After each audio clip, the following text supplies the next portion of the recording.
제가 라이브 방송을 할 때 예를 들어서 테이퍼링이 이렇게 주제면은 이거 관련된 영상들을 되게 많이 찾아봐요 사실. 근데 다시 한번 이거 봐보세요. 네, 그 말씀밖에 못 드릴 것 같은데 중간쯤이나 아니면 끝에쯤에 오신 분들은 정말로 처음부터 끝까지 한번 들어보세요. 오늘 영상은 정말 좋아요. 그래서 제가 이거 영상에 놓은 광고를 넣지 않겠습니다. 금리만 갖고 아이디어를 내고 금리로만 우리는 지금 뭘 사야 되는지 얘기를 좀 드려보려는 거예요. 네.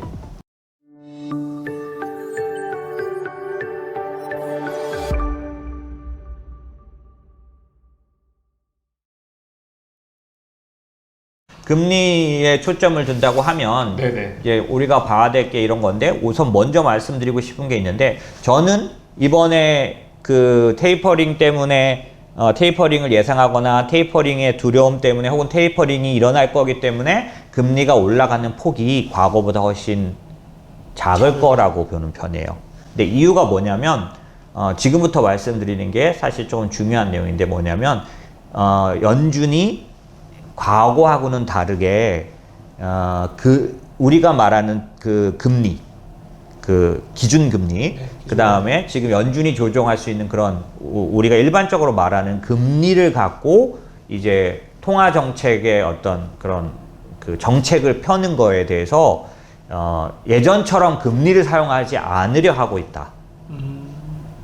그러니까 그런 것들을 좀 많이 발견할 수 있다는 거죠. 요즘 같으면. 그래서 그게 무슨 말이냐면은 이것부터 말씀드리는 게 낫겠네요. 네네. 지금 보이시는 그 화면에 있는 이 사람이 월리엄 더들리라는 사람이에요. 네. 윌리엄 더들리는 지금은 아니고요. 2019년, 20년도까지 뉴욕 연은 총재였었어요. 근데 이 사람이 그 뉴욕 연은은 굉장히 주요한 아주 연준에서 중요한 위치를 갖고 있어요. 네. 굉장히 좀 이렇게 그 경기 변동이나 이런 거를 민감하게 체크할 수 있는 주기도 하고 여러 가지 면에서. 근데 이 사람이 어떤 주장을 해서 상당히 눈길을 끌었냐면 나중에 이제 방송이 끝나고 나면 인터넷을 통해서 조사해 보세요. 뭐냐면 이제 패드는 이제 연준은 기존의 기준금리를 버리고 IOER를 통해서 통화정책을 써야 한다. 이런 얘기를 여러 번 주장했어요. 근데 기존에 연준이 사용하던 금리를 뭐라고 했냐면 지금 제가 이렇게 표시해놨어요. FFR이라고 표현해요. 우리는 그냥 기준금리라고 말하는데 예, Federal Fund Rate의 약자죠. 네. 이게 이제 앞에 이제 어떤 경우는 2가 붙기도 하는데 어쨌든 FFR이라고 하면 우리가 말하는 기준금리예요. 그래서 예를 들어서 이렇게 딱 보시면 돼요. 만약에 작년도에 코로나가 터졌는데 네.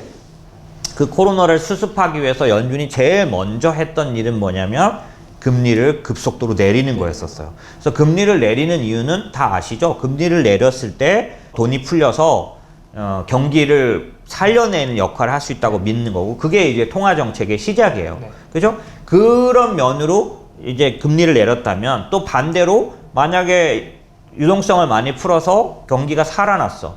그러면 얘를 그냥 가만히 놔두면 안 되고 다시 풀었던 돈을 회수해야만 해요. 놔두면은 인플레이션에 의해서 오히려 경제가 역습을 당해서 그 부양하려고 했던 걸 넘어서서 이제 오히려 경제가 또다시 망가지죠. 그래서 그 유동성 함정이라고도 하고 뭐 여러 가지 그런 게 있죠. 기축통화국인 미국은 어떤 또 다른 부분이 있냐면 만약에 유동성을 적절하게 조절해 주지 않으면 그 아까 말한 유동성 함정이기도 하지만 어떤 면에서는 그 달러 가치가 너무 하락을 해버려요. 코로나가 터졌을 때 연준이 어느 중앙은행보다 돈을 많이 풀었거든요. 이번에 연준이 돈을 풀었을 때 어떤 느낌이었냐면 마치 기다렸다는 듯이 평소보다 훨씬 더 이제 과격하게 돈을 풀었어요. 근데 그 이유를 저는 어떤 쪽에서 찾고 있냐면 사실상 여러 번 좀 반복돼 오기도 했는데 네. 그게 뭐냐면 이번에 같은 경우는 중국이 코로나를 이용해서 미국을 이렇게 확 따라가 버렸었어요. 중국만 이제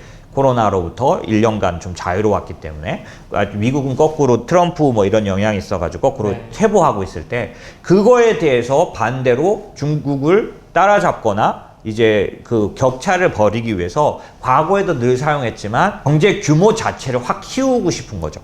근데 경제 규모를 키울 때 일반적인 나라들은 그렇게 못하는 일이지만 미국은 할 수 있는 게 뭐냐면 일단 달러를 많이 찍어서 네. 그 달러의 양으로 그 달러가 화폐적 현상을 나타내게 됐을 때 그것으로 인해서 부가가치 GDP가 상승되는 효과를 만들어낼 수 있는 나라예요. 왜냐하면 세상에서 어디도 없지만 미국은 발행해 놓은 달러로 네. 중국의 공장에서 만든 물건이라면 이 유일하게 미국은 그냥 막 찍어 놓은 달러를 주고 물건을 갖고 와요. 다른 나라도 똑같이 하는 것 같지만 다른 나라는 그 양을 함부로 마음대로 못하는 이유가 그냥 무조건 찍어서 샀다가는 곧 그 베네수엘라처럼 그 휴지 하나 사려면 이만큼의 화폐가 필요한 상태가 돼서 못 그러는데 유일하게 미국은 이 달러를 찍어서 물건과 바꿔오는 일을 늘 해왔던 데고 근데 이번에 같은 경우도 어쨌든 찍었단 말이죠. 근데 네. 이제 지금 말씀드린 것처럼 그게 과다하다고 생각되는 이유가 뭐냐면 네. 일단은 필요한 양보다 많았던 것 같고 네. 이 화폐가 움직이기 시작하면 그거를 이제 화폐 유통 속도라고 이렇게 말하는데 움직이기 시작하면 이제 화폐적 현상, 인플레이션을 강하게 만들어내기도 하고 네. 화폐 가치를 떨어뜨리기도 하고 아까 말한 달러 가치가 너무 떨어지는 일, 왜냐하면 너무 많이 돌아다니면 그러기도 하고 또 이게 아까 말씀드린 수익성을 만들어내기도 하는데 기본적으로 그거를 조절할 때 중앙은행은 특히 이제 미국의 페드는 어떤 걸로 조절하느냐 지준율이라는 거예요. 지준율은 뭐냐면 네. 예를 들어서 달러가 은행에 10억이 들어오면은 지준율이 뭐냐면 지급 준비율의 약자예요. 그래서 이 10억이 은행에 있는 그 10억이 누군가 대출을 원하잖아요. 그럼 네네. 얘가 나간다. 네네. 돈이 나가서 10억이 있었지만 사실상은 부가가치는 어떻게 하냐면 이게 다 나가면 20억이 통화량이 되죠. 네. 그래서 부가가치는 20억으로 늘어나는데 이 대출을 해간 이 사람이 또 얘를 갖고 뭐 어떤 비즈니스를 하든지 간에 얘가 다시 은행으로 돈이 들어와요. 네. 그러면 10억이 그대로 들어오지 않고 뭔가 하여튼 떨어져 들어와도 어쨌든 다시 들어온 돈이 또 대출을 통해서 또 나가고 네. 이 횟수에 의해서 이 10억이 만들어낼 수 있는 최대 부가가치 양을 계산하는 식이 있는데 계산하는 게 맞는데 계산한 그런 식에서 얘를 이제 계속 10억이 나갔다 들어왔다 하게 되면 무한대로 커질 수 있잖아요. 네. 예. 이거를 제한하는 방법이 뭐냐면 지급 준비율이라 그래서 은행이 10억을 갖고 있으면 이 중에 뭐 예를 들어서 10% 지급 준비율이다 그러면은 1억을 놔두고 9억만 빌려줄 수 있게 하는 거죠. 이게 지급 준비율이 만약에 10%가 되면 어떻게 되냐면 9억이 나갔다가 다시 들어와서 또 나갈 때는 또 9억이 못 나가고 여기서 또 10%가 빠져서 8억 1000이 나가고 네. 이게 이렇게 횟수가 가면서 점점 제한할 수 있는 지급 준비율에 의해서 이 화폐 유통 속도를 제한하는 거예요. 그럼 만약에 연준이 이제 돈을 좀 회수하고 싶다. 네. 더 이상 돌아다니게 하고 싶지 않다라고 하면 이 지급 준비율을 높이면 당연히 나갔다 들어오는 양들이 조절이 돼서 네. 훨씬 더 이 순환 횟수가 적어지면서 네. 금액이 적어지면서 돈이 돌아다니는 양을 조절할 수 있잖아요. 그게 이제 M2, M1의 개념이에요. 그러니까 M1은 처음 본원 통화라고 해서 찍어낸 양이고 네. M2는 그 본원 통화가 돌아다니면서 만든 돈의 양인 거죠. 그렇기 때문에 실제로 이게 안 돌아다니면 M2도 M1보다 작을 수도 있어요. 예. 그런데 지금처럼 이렇게 코로나 이후에 이렇게 양적 완화라고 이런 정책을 쓰면 M2가 커지는 거죠. 점점. 나가서 돌아다니니까. 근데 이랬을 때 M2가 기형적으로 너무나 커져서 아까 말씀드린 달러 가치가 너무 극단적으로 떨어지는 거를 막아야 하고 인플레이션 현상에 의해서 경제가 어려워지는 걸 막아야 하기 때문에 연준은 어느 시점인가 중앙은행은 이 돈이 돌아다니지 못하도록 그러니까 회수하는 작업 아까로 말씀드리면 긴축이 시작되는 거죠. 이 정책을 쓸 때 지금 말씀드린 것처럼 이렇게 지준율을 통해서 이제 이 통화의 유통 속도를 조절하는 그런 개념으로 봤을 때 돈이 풀린 거를 회수해서 긴축에 들어갈 때 연준이 이제 금리를 올려서 그 긴축을 시행한다는 것 때문에 우리가 테이퍼링이란 단어에 지금 꽂혀 있는 거예요. 네네. 테이퍼링이 뭐냐면 푼 돈을 회수해 가는 거니까 이게 이제 연준이 긴축을 시작했다는 게 그냥 단순한 게 아니라 우리한테는 전 시장에 돌아다니는 돈의 양이 줄어드는 거고 그로 말미암아서 무슨 경제적 효과들이 올 거라고 보는 그런 네. 거잖아요. 근데 만약에 금리를 올려도 돈이 회수가 잘 안 된다면 어떨까라는 거죠. 이게 무슨 얘기냐면 만약에 시중에 돈이 너무나 많을 때는요. 네. 금리를 올리면은 예를 들어서 그 금리를 올려서 그 시중의 통화량을 줄이려고 할 때의 방법은 뭐냐면 금리가 올리면 돈이 이게 은행으로 들어오고 네. 그죠? 그리고 금리가 올리면 일반적으로 기업들이 금리가 비싸니까 사업 같은 걸 할 때 그 높은 금리로 하지 않기 때문에 조금 더 이제 어떤 비즈니스나 이런 게 활발한 게 좀 줄어들고 네. 이런 걸 기대하는 건데 네, 네. 지금 금리가 워낙에 그 뭐라 그럴까 낮은 금리가 오래되기도 했지만 기본적으로 지금은 너무나 찍은 돈이 많아서 전 세계 어느 나라나 네. 돈의 유동성이 너무나 많을 때는 금리를 좀 올려도 돈이 기어들어오지 않는 거예요. 그게 그럴 수 있다는 건 감은 오시죠? 네, 네. 예, 이게 벌써 몇 년째 이렇기 때문에 사실은 지난번 금융위기 때 또 마찬가지 경기가 좋아져서 금리를 올릴 때 어디까지밖에 못 갔냐면은 2.5%, 3% 데드라인으로밖에 못 올렸거든요. 그러니까 여전히 경기가 좋아질 때 올렸던 금리도 목에 찬 게 3%밖에 안 됐었어요. 그럴 정도로 과거에는 어땠냐면 15%까지도 올렸고요. 경기가 안 좋아졌다 좋아지면 또 그 지난번에는 6%대까지라도 올렸었는데 지금은 3%도 못 올렸어요. 네. 이건 뭐냐면 이상한 저금리 현상이 나타나고 있는 거죠. 네. 그죠? 이 저금리 현상이 뭐냐면 이런 거예요. 위기 때마다 돈을 풀어서 해결했기 때문에 너무 기본적으로 이 세상에 돈의 양이 많아. 그러니까 이전에는 돈의 양을 조절을 했는데 뭘로 했냐면 금과 돈이 서로 연동되도록 금태환제라는 거죠. 아, 네네. 그래서 1온스는 35불로 고정을 시켰기 때문에 금의 양만큼 돈의 양이 있게 돼 있어요. 맞바꿔야 되니까. 근데 닉슨 대통령이 금태환을 없애버리고 나서는 얼마든지 돈의 양을 늘릴 수 있게 된 거예요. 종이화폐니까. 찍어 내면 많아지잖아요. 이때부터 물가가 쉽게 말하면 돈의 화폐 가치, 구매력 하락이 정확하고 급속도로 나타났고, 그 다음에 사실상 세상의 돈을 관리가 안 되니까 너무나 많이 찍은 채 누적돼 왔던 거죠. 네. 이번에도 바로 코로나 때 너무나 많이 찍었기 때문에 실제적으로 세상의 돈을 관리하는 가장 대표적인 방법인 금리가 좀 안 먹히기 시작한 거죠. 윌리엄 더들리가 2년 전에 2019년도에 계속해서 떠들었던 게 그 얘기예요. 이제 연준은 금리로 정책을 쓰는 시기가 이제 안 먹힌다. FFR이. 네. 왜냐면 이유가 지금 말씀드린 것처럼 금리를 올려도 회수가 잘 안 되는 거예요. 왜냐면 시장에 돈이 많아서 둔감하다는 거지. 그래서 이 사람이 주장했던 게 IOER이라는 거예요. 그러니까 아까 제가 지준율이라는 거를 네. 설명드렸잖아요. 네, 어거지로. 네.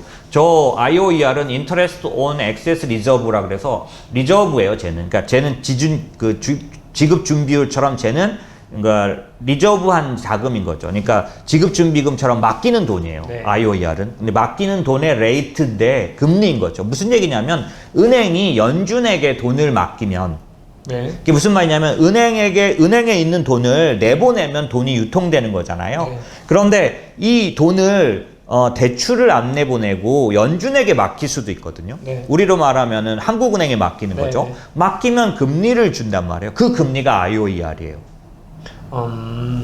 그러니까 IOER은 일반 은행들만 경험하는 금리죠. 네, 네, 개인이 중앙은행 연준에다가 저축 못해요.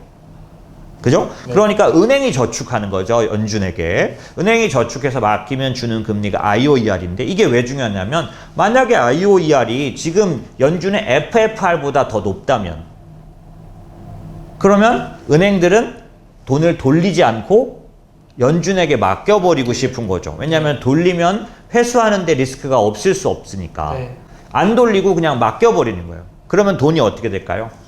은행에서 웃기죠. 나가지 않고 안으로 들어오겠고 묶이고 그건 다 말하자면 회수에 사용되겠죠. 기존의 금리를 올려서 돈이 이 안으로 들어오게 하는 효과가 너무 돈이 많아서 금리가 그 작용을 잘 못한다면 네. IOER이라는 거를 통해서라도 돈이 기어 들어오게 하는 효과가 만들어질 수 있다는 거죠. 여기까지 이해하셨나요? 그러니까 더들리가 말한 거는 뭐냐면 이제부터 너희들은 FFR에 집중하지 말고 IOER에 집중해라 이런 말을 했단 말이죠.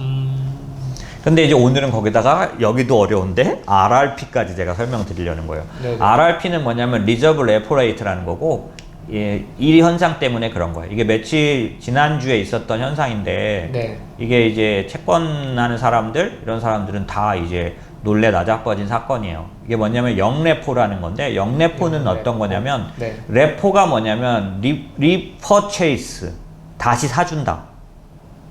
그러니까 은행이든 증권이든 레포 금리가, 레포가 뭐냐면 고객은 돈을 맡기고 고객에게 채권을 주는, 채권이 고객 이름으로 잡혀 있는 거예요, 담보로. 그래서 그 다음날 혹은 일주일 레포면 일주일, 한 달이면 한 달 만에 그 채권을 다시 사주기로 약속한 돈이 레포예요.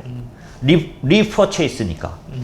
그러니까 다시 사주기로 약속한 금리, 이게 레포 금리고요. 네. 거기 앞에 리버스가 붙었으니까 이건 뭐겠어요? 이거는 은행이나 증권이 고객한테 이 채권을 주고 돈을 받아온 게 아니라 중앙은행이 은행에게 채권을 주고 받아온 돈이 되는 거예요.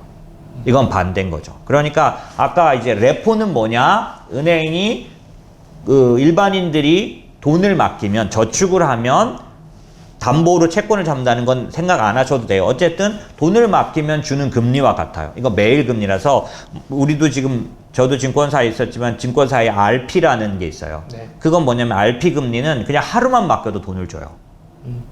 옛날에 CMA 돌풍 불었잖아요. 예, 네. 그 개념이 뭐냐면 하루만 맡겨도 이자를 주는 상품이 있기 때문이에요. 그 하루만 맡겨도 이자를 주는 상품이 레포예요. 왜냐하면 증권사가 그 다음날 걔를 사준다고 약속이 돼 있기 네. 때문에 그 금리가 정해져 있거든요. 네. 그럼 그게 레포인데, 리버스니까 이건 뭐냐면 반대로 은행이 고객이 아니라 중앙은행에게, 그러니까 은행의 돈을 중앙은행에 맡기면 중앙은행이 하루짜리 이자를 주는 거예요. 이게 RRP예요. 자, 그러면 만약에 개인에게 돈을 받아서 이자를 주는 거면 그 돈이 은행에 들어온 거잖아요. 네. 그러니까 이거는 사실은 또 다시 나가고 은행이 이거를 회전시키고 뭔가 하기 위해서 받는 거예요. 네. 하루짜리 이자를 주고 한 달짜리 이자를 주면서 그 돈을 이제 은행이나 증권사는 이걸 갖고 투자를 하거든요. 네. 그런데 지금 제가 말한 건 RRP예요. 중앙은행이 은행에게 돈을 주고 채권을 그러니까 돈을 준 게 아니라 그 돈을 받은 거죠. 예. 돈을 받아서 이 은행의 역할을 한 거죠. 그러니까 일반적으로 RP에서 은행의 역할, 돈을 받아서 갖고 있는데, 지금 보시면은 이 RRP가 2018년도부터 19년도, 20년도 뭐 이렇게 가면서 지금처럼 이렇게 하루 거래량이 이렇게 됐던 적이 거의 없는 거죠. 지금 몇 년간은. 그죠? 근데 그 금액이 어느 정도 되느냐? 4천억, 하루에 4천억이 거래됐어요. 근데 그게 어떤 금액이냐? 이 금액하고 비교해 보시면 되는 거죠. 연준이 매달 요즘 네. 유동성 완화 정책으로 네. 사주는 채권, 국채와 MBS의 양이 1,200억이에요. 매달 사주는 양이 1,200억인데 하루에 4,300억이 연준으로 들어갔어. 연준이 시장에다 뿌리는 돈이 한 달 동안 1,200억인데 이 1,200억을 줄이는 게 뭐라고요? 테이퍼링. 그렇지. 그 1,200억을 100억씩 줄인다는 것 때문에 지금 시장에 들썩들썩 난리를 치는데 단 하루에 4,300억이 연준으로 들어갔다. 그러니까 엄청난 거죠. 네. 저만큼 치솟을 일이 없는 거죠, 원래는. 예. 그러면 이렇게 보면 되는 거죠. 연준 입장에서 금리를 올려서 자금이 중앙은행으로 들어오게 하는 효과를 보려고 금리를 올리고 테이퍼링을 하는 건데, 네. 지금 RRP만 갖고도 똑같은 일이 벌어지잖아. 그것도 강도는 어때? 심각하고 강력하게 일어났잖아. 네.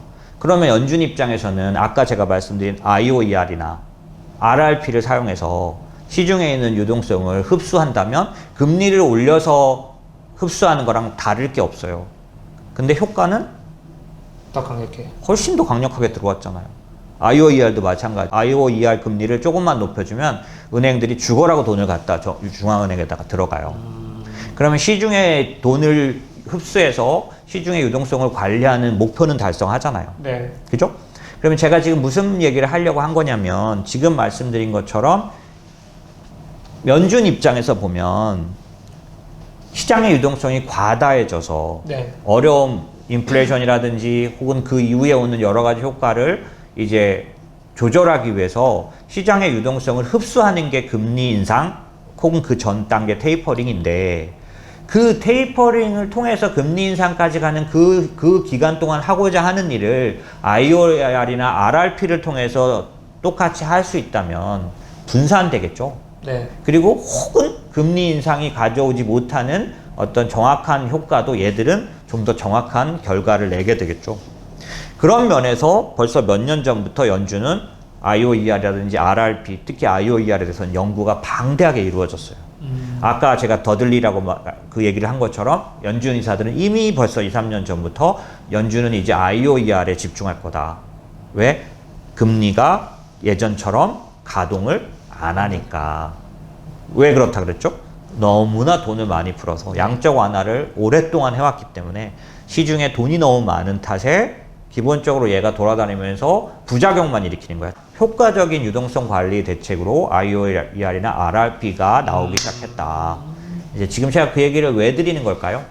제가 그 얘기를 드리는 이유는 너무 지금 테이퍼링이나 이런 거에 대해서만 집중해서 우리가 시장을 보고 있는데 네. 이미 바뀐 세상에서는 테이퍼링이랑 시장 금리 인상과 같은 그런 아주 엄청난 악재 부분이 상당히 희석돼 있을 수도 있다. 왜냐하면 분산돼서 유동성을 흡수하니까. 그 다음에 연준이 중심을 금리에다 두고 있지 않고 어찌 보면 IOER에다 더 뒀다면 우리는 헛발질을 하고 있는 거일 수 있는 거죠. 생각보다 금리가 엄청난 시장의 영향력이 떨어져 있을 수도 있다. 근데 그 영향이 줄어든 그 금리가 뭐 테이퍼링 한다, 금리 인상이 예고됐다, 뭐 이런 것 때문에 자기들은 혼자서 막 엄청 흥분하고 있는데 사실은 연준은 계속 뭐라고 했냐면 만약에 인플레이션이 너무 심하면 우리는 여러 가지 방법이 있다. 조절할 수 있다. 뭐 이런 얘기를 계속 해왔어요. 제가 좀 전에 보여드린 것처럼 이런 현상을 통해서 네. 유동성 조절 능력이 있다는 걸 연준은 확실하게 보여줬다라고 보는 겁니다. 그 다음에 아직 안 올렸지만 IOER을 올리면 충분히 비슷한 효과가 나올 거라는 걸 보여줬다는 거죠. 이미 2019년, 18년도에 IOER을 가동했던 적이 여러 번 있었어요. 그렇기 때문에 이 IOER을 통해서 이제 이 테이퍼링을 진행할 수 있다는 사실을 우리는 염두에 둬야 한다. 테이퍼링은 우리가 생각하는, 아까 제가 정확한 명칭은 FFR이라 그랬죠? 네. 그 우리가 생각하는 그 금리만 갖고 정책을 쓸 거라고 생각하지 말고 IOER을 갖고 테이퍼링을 진행할 수 있다는 생각을 해야 한다. 그러니까 우리는 FFR에 집중해서 이걸 언제 줄일 거냐, 뭐 언제 이렇게 할 거냐 하면서 금리가 올라가네 내려가네 막 이것만 하고 있지만 예, 그렇지 않을 수 있다라는 생각을 해야 한다는 거고요. 결국 연준이 목적하는 거는 시장의 유동성을 관리를 해서 버블이 터지거나 인플레이션이 폭발하지 않도록 하는 거라면 IOER이나 RRP를 통해서 한다고 해서 뭐가 잘못되겠어요? 지금 참여하고 있는 주식 투자자들을 실망시켰다고 뭔가 잘못될 게 있어요? 그러니까 그런 것들을 생각해야 할 때다.